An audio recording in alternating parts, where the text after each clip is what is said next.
दोस्तों आज बात करते हैं लद्दाख की। वहां पे वायलेंस हो गया, 4 लोग मर गए, 60 प्लस घायल हो गए, बीजेपी के दफ्तर को आग लगा दी, लोग सड़क पे आ गए, बहुत ज्यादा हल्ला वहां पे हो गया है। तो ले अपेक्स बॉडी का जो हेड है, चेयरमैन है, उसका नाम है थुप्स्तान स्वांग, उसने बोला है कि हाँ इतने हमारे लोग मारे गए और ये शहीद हैं, ये मार्टर। ऐसे में अब जब लद्दाख में ये आंदोलन भड़का है, हिंसक हो गया, देखिए कोई भी आंदोलन हिंसक नहीं होना चाहिए, लेकिन आंदोलन हिंसक क्यों होते हैं इसकी भी पृष्ठभूमि समझने की जरूरत है। अगर आप लंबे समय तक दमन करेंगे, लंबे समय तक उनकी बातों को मानेंगे, लंबे समय तक उनको बातचीत नहीं करेंगे, लंबे समय तक सरकारें उनको समझने की कोशिश नहीं करेंगी, तो फिर कोई भी मामूली सी चिंगारी भड़क सकती है और वो हिंसक रूप ले सकती है। उनके पास नौकरियां नहीं है, उनके पास कुछ भी नहीं है, और यहाँ बेशर्मी से बात हो रही है कि हमने कहा क्या ले देश के बाहर की जगह है, क्या ले के ये शुरू हुआ था नेपाल से, ठीक है। 8 सितंबर को नेपाल में आग लग गई। सब लोगों ने बोला किसने करा है? जेंजी। किसने? आपको लगता है कि जेंजी जो यंग लोग हैं वो तख्ता पलट कर सकते हैं? ये सब रोमांटिक बातें हैं दोस्तों, लेकिन एक बात का ध्यान रखना, लद्दाख में लाइन ऑफ कंट्रोल भी है, लाइन ऑफ एक्चुअल कंट्रोल भी है। एक तरफ चाइनीज ऑक्यूपाइड टिबेट है, दूसरी तरफ पाकिस्तान ऑक्यूपाइड कश्मीर और ऑक्यूपाइड गिलगिट बाल्टिस्तान भी है। सारे के सारे ऑक्यूपाइड टेरिटरीज हैं। वहां पे इन देशों की इंटेलिजेंस एजेंसीज बहुत सक्रिय हैं, उनकी फौज वहां पे लगी हुई है, ऑक्यूपाइड एरियाज हैं वो।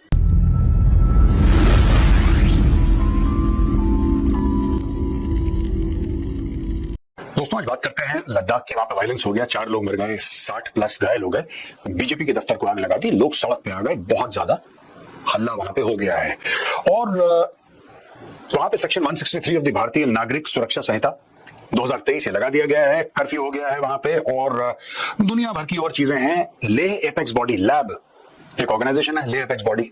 तो लेह एपेक्स बॉडी का जो हेड है, चेयरमैन है, उसका नाम है थुप्स्तान स्वांग, उसने बोला है कि हाँ इतने हमारे लोग मारे गए और ये शहीद हैं, ये मार्टर्स हैं, और ये एजिटेशन चलता रहेगा। वहां पे लोग ब्लेम कर रहे हैं सोनम वांगचुक को। सोनम वांगचुक जो है वो 15 लोगों को लीड कर रहे थे। 10 सितंबर को उन्होंने हंगर स्ट्राइक करी थी, तो सोनम वांगचुक ने कंडेम कराया, बोला कि ऐसा वायलेंस नहीं होना चाहिए, ब्ला ब्ला ब्ला। अच्छा, इसमें 2 चीजें हैं दोस्तों, इसमें एक जगह सरकार है और एक जगह कुछ लोग हैं लद्दाख के जो कुछ डिमांड कर रहे हैं। कुछ लोग नहीं, मैं कह रहा हूं ज्यादातर लोग डिमांड कर रहे हैं। Let me put it that way. अच्छा, अब दोस्तों जेंजी का नाम चल रहा है कि जेंजी ने ये कर दिया, जेंजी कुछ नहीं करा जेंजी ने, ठीक है। ये शुरू हुआ था नेपाल से, ठीक है। 8 सितंबर को नेपाल में आग लग गई। सब लोगों ने बोला किसने करा है? जेंजी। किसने? आपको लगता है कि जेंजी जो यंग लोग हैं वो तख्ता पलट कर सकते हैं? ये सब रोमांटिक बातें हैं दोस्तों। हाँ, उन्होंने पहल करी होगी, मैं मना नहीं कर रहा, लेकिन फिर पीछे पॉलिटिकल पार्टीज आ जाती हैं, फिर पीछे लोग आ जाते हैं, फिर पीछे लोग कहते हैं। देखिए बात ये होती है कि जो आज का जेंजी है ना, उसके ऊपर प्रेशर है, नौकरी का, इन सब चीजों का प्रेशर है, और जब ये सब प्रेशर होते हैं तो आदमी फिर ये क्रांतिकारी विचारधारा की ओर नहीं जाता, वो डे टू डे की चीजों में लड़ता भिड़ता रहता है। नेपाल में यही क्रैश हो गया। जब ये क्रैश हो गया पूरा मामला कि यहां पे रोजगार नहीं है, ये प्रॉब्लम है, ये प्रॉब्लम है, तो लोग फिर सड़क पे आए। लोग सड़क पे आए, फिर राजनीतिक पार्टियों ने फायदा उठाया, फिर आम लोग आ गए। अगर कोई मुझे ये बोले कि 35-40 साल का आदमी जो सड़क पे नेपाल की चल रहा है, ऊपर का बदन उसका नंगा, नीचे उसने पैंट या जीन्स या कुछ पहना हुआ है, और हाथ में उसके 7.62 mm SLR है, सेल्फ लोडिंग राइफल, जो एक जमाने में इंडियन आर्मी में हुआ करती थी, नेपाल आर्मी में भी होती थी वो, अगर वो वेपन लेके चल रहा है और कोई मुझे बोले जेंजी है, तो आई एम सॉरी। उसमें से कई सारे राइटर्स जो नेपाल में थे, जिन्होंने दंगा करा, फसाद करा, जो भी आप उनको कहना चाहते हो, वो कम से कम जेंजी नहीं थे। उनके शक्ल को देख के लग रहा है कि वो कम से कम 30 साल के होंगे, उससे ज्यादा के होंगे। उसमें जेंजी भी थे, हम मना नहीं कर सकते। तो ये बार बार कुछ ऑपोजिशन लीडर्स का कहना कि जेंजी तुम उठो, नहीं उठ रहा जेंजी यार, ये उम्मीद रखना। और मैं आपको बता रहा हूं, जिसको ऐसा लग रहा है कि कोई क्रांति आने वाली, कोई ना आ रही क्रांति, कुछ नहीं हो रहा है। लेकिन हां, मैं सरकार से भी एक बात बोलूंगा, जो लद्दाख में एक मांग है स्टेट। अब ये देखिए, लद्दाख जो था पहले जम्मू और कश्मीर स्टेट का, मैं महाराजा हरि सिंह के टाइम में, उनसे भी पहले, Ladakh used to be part of the erstwhile JNK state. 1947 में जब भारत आजाद हो गया और फिर पूरा ये मामला, उसके बाद से 2019 तक टिल 2019 ये सारा JNK स्टेट के अंदर ही था। फिर इसको JNK से अलग कर दिया। अब यार इसको अलग करे हुए 6 साल हो गए हैं, 6 साल हो गए इसको अलग करे। उसके बाद मैं भी गया लद्दाख, अलग होने के बाद मैं भी गया लद्दाख। जब देखिए लद्दाख पीसफुल है, लद्दाख में टेररिज्म नहीं है, टचवुड। लेकिन एक बात का ध्यान रखना, लद्दाख में लाइन ऑफ कंट्रोल भी है, लाइन ऑफ एक्चुअल कंट्रोल भी है। एक तरफ चाइनीज ऑक्यूपाइड टिबेट है, दूसरी तरफ पाकिस्तान ऑक्यूपाइड कश्मीर और ऑक्यूपाइड गिलगिट बाल्टिस्तान भी है। सारे के सारे ऑक्यूपाइड टेरिटरीज हैं। वहां पे इन देशों की इंटेलिजेंस एजेंसी बहुत सक्रिय हैं, उनकी फौज वहां पे लगी हुई है, ऑक्यूपाइड एरियाज है वो। तो यार अगर लोग, देखिए जब आप कमजोरी दिखाएंगे, कोई बाहर वाला आके फायदा उठाएगा। मेरी सरकार से अपील है कि अगर लोग चाहते हैं स्टेट तो बना के दे, तो खत्म करो। आपको क्या करना है? चिट्ठी जारी करनी है, कहानी खत्म। आपके लिए बहुत छोटी सी बातें करके खत्म करिए ना, करके खत्म करिए। They want a state, if Ladakhis want a state, give them a state, end of story. वहां पे प्रॉब्लम है नहीं कोई।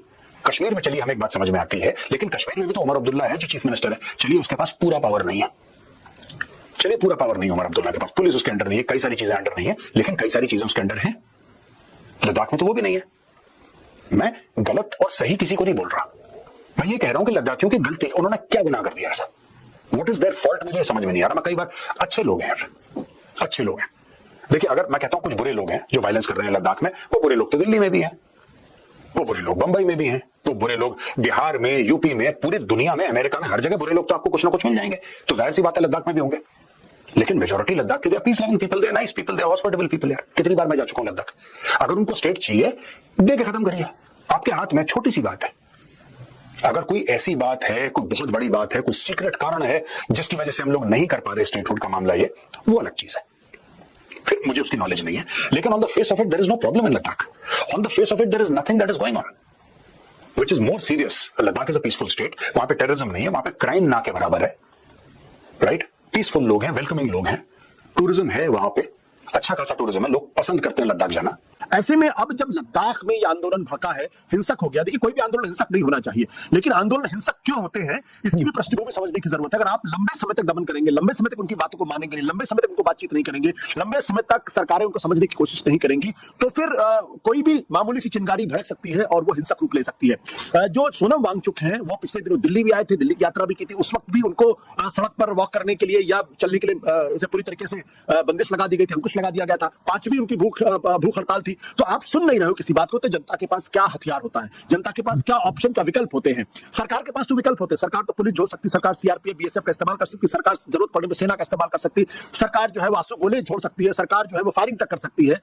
जब किसान जो आंदोलन करते हुए आगे बढ़ रहे थे उनके सामने किस सड़कों पर किस तरीके से एक अजीबोगरीब प्रतिरोध खड़ा कर दिया गया था। तो एक आम नागरिक के पास क्या अधिकार है, सबसे बड़ा सवाल इसी बात को, वो अपने अधिकारों की रक्षा के लिए या अपनी मांगों के लिए सड़क पर ही उतरता। तो लद्दाख में जो कुछ हो रहा है वो क्या कह रहे हैं, लद्दाख में वो कह रहे हैं कि हमको राज्य का दर्जा दे दीजिए, यही तो डिमांड कर रहे हैं वो। और इस डिमांड में कोई भी ऐसा असंवैधानिक डिमांड नहीं जिसकी बात न मानी जाए। आप अगर सोनम वांगचुक से बातचीत नहीं करेंगे, उनको आप इन्वॉल्व नहीं करेंगे, उनकी बातों को सुनने के लिए तैयार नहीं होंगे, तो अचानक कहीं कोई चिंगारी भड़क सकती है और वो एक गलत रूप अख्तियार कर सकती है। आपकी और 4 मांगों को लेके लगातार कई सालों से, लगातार जब से आपने गृह मंत्री ने वादा किया था कि उसको पूर्ण राज्य का दर्जा मिलेगा, उनके पास नौकरियां नहीं है, उनके पास कुछ भी नहीं है, और यहाँ बेशर्मी से बात हो रही है कि हमने कहा क्या लेह देश के बाहर की जगह है, क्या लेह के प्रदेश की 8 तारीख को बात होने वाली थी, मीटिंग होने वाली थी, इस पर बातचीत चल रही है, फिर भी लोग, फिर भी कौन उकसा रहा है, वहां हिंसा कौन कर रहा है, आग कौन लगा रहा है? जब जनता आज मांग कर रही है, सुनिए, चिल्लाइए नहीं, डोंट इंटरप्ट, बीच में नहीं बोलिए। मैं सवाल पूछूंगा ना आपसे, बोलना शुरू नहीं, आपको मिर्ची लगनी शुरू हो गई। सुधा मिश्रा, अगर आप नहीं सवाल नहीं, आप जानबूझ के इंटरप्ट कर रहे हैं, बात कह रही है तो सुनिए। सुधा मिश्रा जी, सुनिए मेरी बात, से आप लोग बोल रहे हैं, सुनिए सुधा मिश्रा जी, राहुल गांधी ने क्या ट्वीट किया था, क्या पोस्ट किया था, आप लोग भड़का रही है लोगों को। सुधा मिश्रा सुनिए, राहुल गांधी ने क्या कहा था, क्या पोस्ट किया था, बताइए। आप पत्रकार हैं, क्या आधी अधूरी बात। सुधा मिश्रा, आप बताइए क्या पोस्ट किया था, दिखाइए। उन्होंने राहुल गांधी ने क्या पोस्ट किया था, इस देश के लोग, सुधा मिश्रा नहीं, ये देखिए मैं दिखा रहा हूं, राहुल गांधी ने कहा था इस देश के लोगों की बातों को सुना जाए, ठीक है ना, दिखाइए नहीं, आप पहले मेरी बात सुनिए, अगर बुलाते हैं तो सुनने की हिम्मत रखा करिए। 4 मांगों को लेकर मिश्रा, अगर आप कुछ बोल रही हैं तो उसके पीछे तथ्य भी होना चाहिए, लॉजिक भी होना चाहिए, सिर्फ आती है तो बैठकर चली जाएंगी, ऐसा नहीं चलता है। आपको तथ्य सारे हैं, कहां है तथ्य, दिखा रहा हूं मैं तथ्य, तथ्य सारे हैं, मैं दिखा रहा हूं मैडम तथ्य, उस पे नहीं, सुधा जी मैं तथ्य दिखा रहा हूं, एहसान पे नहीं, सुन लीजिए, देखिए सुनिए, देखिए आप खोलकर कि आप लोग देश में कैसे हिंसा करना चाहती हैं, आग लगाना चाहती हैं। सच से आप लोग डर जाते हैं, अपने 4 सूत्रीय मांग सुन लीजिए, पहले मेरे बोलने दीजिए, फिर दिखाइएगा। 4 सूत्रीय मांग को लेके लोग आए थे, और वो मांगे किससे थी, जो वादे किए गए थे, और ये जो कह रही हैं पत्थर फेंके गए भाजपा कार्यालय से, और एक झूठ बोल के यहाँ पे लोगों को, दर्शकों को बरगला रही हैं। सोशल मीडिया पे सब कुछ तथ्य मौजूद है, आपके आधे अधूरे बयानों से दर्शक उलझने वाले नहीं है।